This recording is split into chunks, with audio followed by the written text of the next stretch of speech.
സംസ്ഥാനത്തെ KSRTC ഡിപ്പോകളിലുണ്ടായിരുന്ന land ഫോണുകൾ പിൻവലിച്ച് പകരം ഔദ്യോഗിക മൊബൈൽ ഫോണുകളാക്കാൻ തീരുമാനമായി. KSRTC സ്റ്റേഷൻ മാസ്റ്റർ ഓഫീസുകളിൽ പൊതുജനങ്ങൾ ബന്ധപ്പെട്ടിരുന്ന ലാൻഡ് ഫോണുകളാണ് ജൂലൈ 1 മുതൽ പിൻവലിക്കാനൊരുങ്ങുന്നത്. പകരം എല്ലാ സ്റ്റേഷൻ മാസ്റ്റർ ഓഫീസുകളിലും ഈ ആവശ്യത്തിനായി മൊബൈൽ ഫോണും ഔദ്യോഗിക സിമ്മും നൽകും. ഈ മൊബൈൽ നമ്പർ പൊതുജനങ്ങൾക്കായി പ്രദർശിപ്പിക്കണമെന്നും KSRTCയുടെ ഉത്തരവിൽ പറയുന്നുണ്ട്.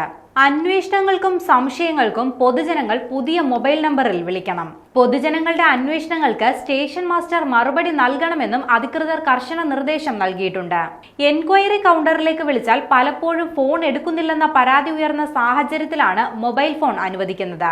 ഷെഡ്യൂളുകളുടെ ക്രമീകരണവും ജീവനക്കാരുടെ വിന്യാസവും നടത്തേണ്ട സ്റ്റേഷൻ മാസ്റ്റർക്ക് എൻക്വയറിക്ക് മറുപടി നൽകാനും കൂടി സമയം കിട്ടില്ലെന്ന് ജീവനക്കാർ പറയുന്നുണ്ട്. ലാൻഡ് നമ്പർ ഒഴിവാക്കുന്നതിന് പുറമെ പല ഡിപ്പോകളിലും എൻക്വയറി കൗണ്ടർ നിർത്തിയിട്ടുമുണ്ട്. ഒരു സ്റ്റേഷൻ മാസ്റ്റർ മാത്രമുള്ള ഡിപ്പോകളിലാണ് കൗണ്ടർ പ്രവർത്തനം നിർത്തിയത്. ഇത്തരം ഡിപ്പോകളിൽ കണ്ടക്ടർമാരാണ് എൻക്വയറി കൗണ്ടറുകളിൽ ഇരുന്നിരുന്നത്. അനുമതിയില്ലാതെയുള്ള ജീവനക്കാരുടെ അതർ ഡ്യൂട്ടി സമ്പ്രദായം അവസാനിപ്പിക്കണമെന്ന് ചീഫ് ഓഫീസിൽ നിന്ന് കർശന നിർദ്ദേശം വന്നു. കോട്ടയം, കൊല്ലം, പുനലൂർ തുടങ്ങിയ പല ഡിപ്പോകളിലും ഇതോടെ എൻക്വയറി കൗണ്ടർ പ്രവർത്തനം നിലച്ചു.